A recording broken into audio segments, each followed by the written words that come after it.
That is my song, Stand By Me. Colleagues, ladies and gentlemen, so first of all, of course, I would like to say thank you very much for having me today. I'm trying to share with you a story about the situation of our world and how, at my last part of the remarks, how diplomacy relates to public relation.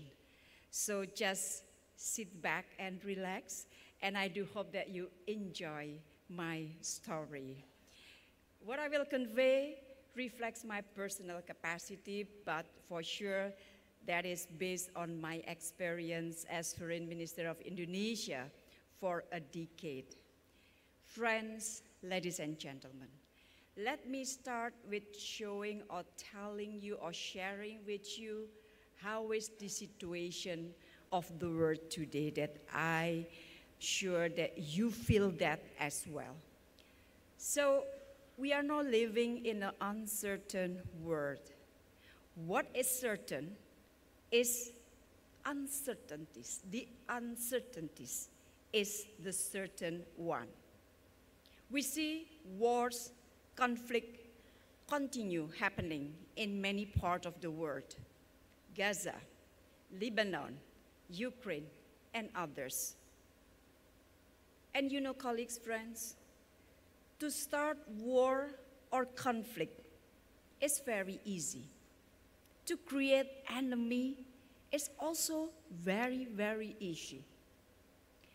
But when war and conflict start, we will never know when it will end. And most of the time, even, we don't know how to stop it. The people, the ordinary people, has to pay the cost of war. They are heavily affected by war and conflict the most. And as a diplomat, and to be more exact, a veteran diplomat, I'm a strong believer that diplomacy remains the best tool to settle war, to settle conflict and differences. And then this one is yours. Communications remain the best tool to convey messages and even to narrow differences and gaps. Back to the situation of the world. The existing war in Gaza, Lebanon, Ukraine, and others, we do many diplomatic efforts to end the war, to end conflict. But peace, we learned that peace will only take place if parties involved or parties concerned are willing to make peace. And in the absence of commitment from the involving parties, efforts to end war become more difficult. Ladies and gentlemen, I just returned from Conference of the Parties, or COP, United Nations Convention on Climate Change in Baku, Azerbaijan, just a couple days ago. Concern on climate change is very obvious. But Justin, you mentioned that we are, or we should be, the guardian of the climate issues. The UN Secretary General mentioned at the opening of COP29, with the hottest day on the record, the hottest month on record, this is almost certain to be the hottest year on record. And the impact of climate change to human life is also very obvious. Families running for their lives before the next hurricane strike. Workers and pilgrims collapsing in unsufferable heat. Floods tearing through communities and tearing down infrastructure. Children going to bed hungry as drought ravaged crops. And all these disasters and more are being supercharged by human-made climate change. In our global economy, supply chain shock raised costs everywhere. Decimated harvests pushed up food prices everywhere. Destroyed home increased insurance premiums everywhere. So if we don't make effort, extra effort even, our life, the life of our future generation will be at risk. Colleagues, talking about the future of the people in the globe, I'm always pay a lot of attention on the people. People is always my central attention. So the future of the people in the globe, if we are talking about the people, then I have to mention about the Sustainable Development Goals, or SDGs. The attainment of the SDGs closely relates to the well-being of the people.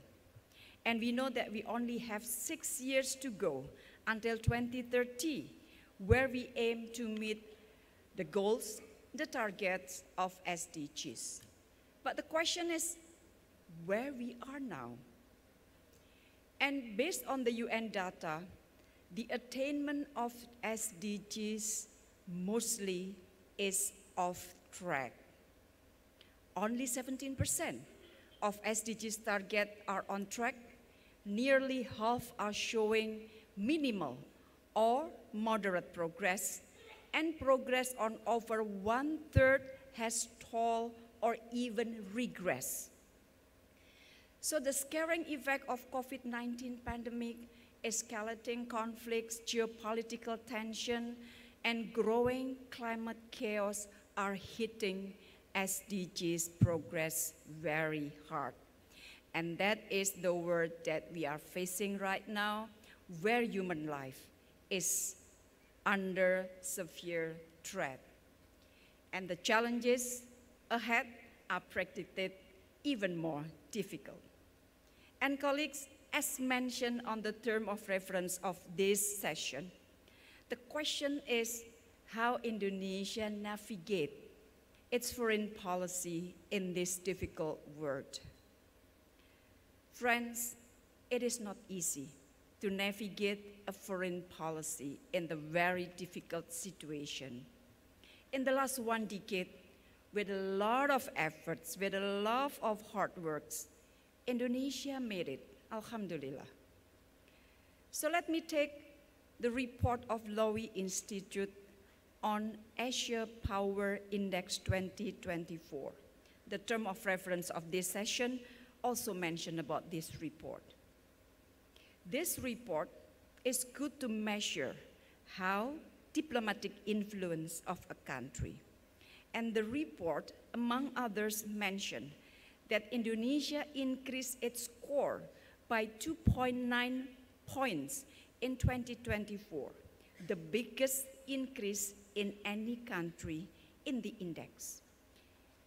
Thank you. And Indonesia diplomatic influence continues to show strong growth, rising to 6th place after China, Japan, US, India, and South Korea. Indonesia also exerts more influence in the region than expected, given its available resources. And this is very important. I must convey that. The report also mentioned that Indonesia is a net overachiever in Asia. So the next question is, what makes Indonesia diplomacy well recognized by the world? And this story will relate to public relation with you all. Number one, Indonesia is able, or we are able to define what is our strength and capitalize them, capitalize the strength. And this ability is very important for public diplomacy, nation branding, and public relation. In 2022, Indonesia presided G20, We started the presidency in December 2021, and then if you recall, and I think you are recalling very well, February 2022, the war in Ukraine started.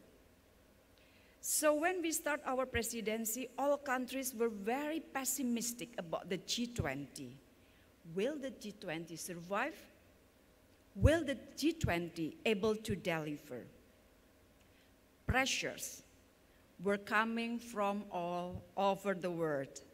It was really a nightmare for me as foreign minister at that time.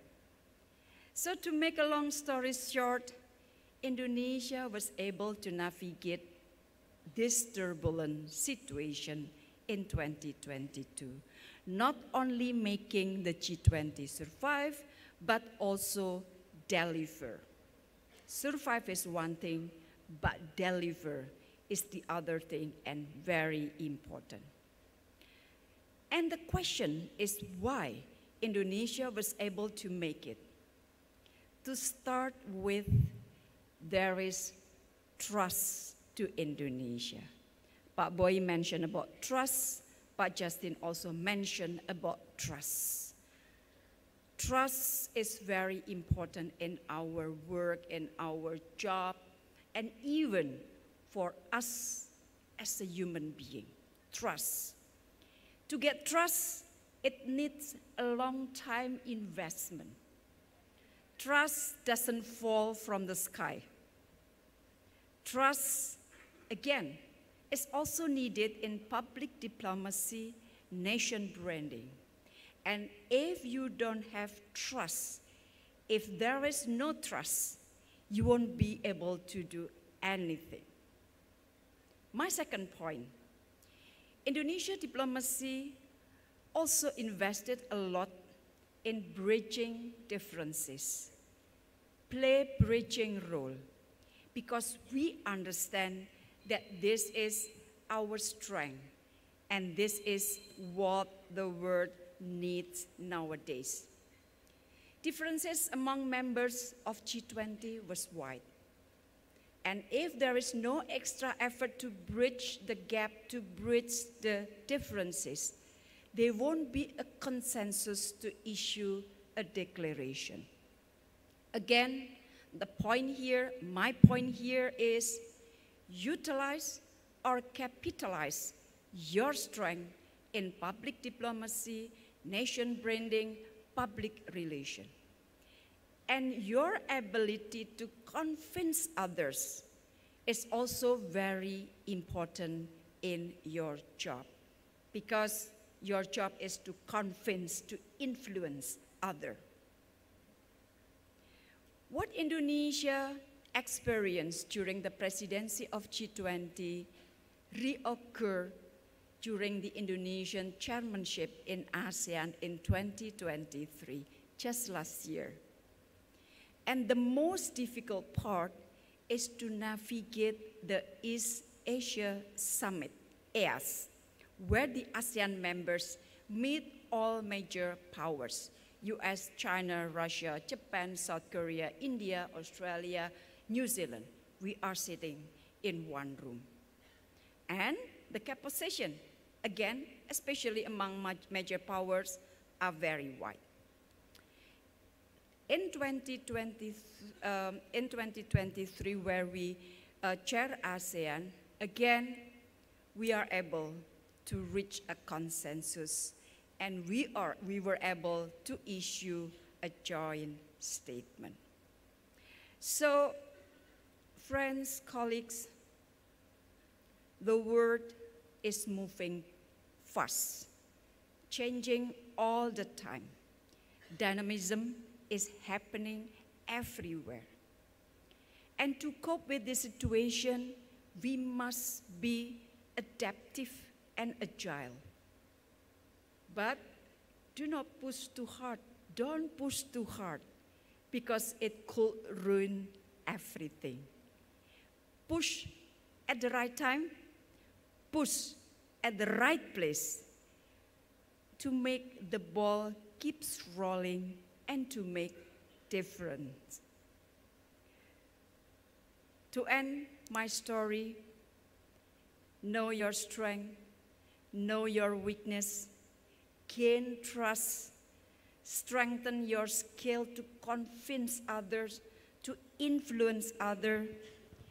Be smart, be adaptive, be agile, because those apply and very well influence diplomacy, and those also apply to public relations. And wish you all success with this World Public Relations Forum 2024. And I just want to end to quote what Pak Justin mentioned. Please continue defending truth. Please continue defending truth. I thank you very much, colleagues.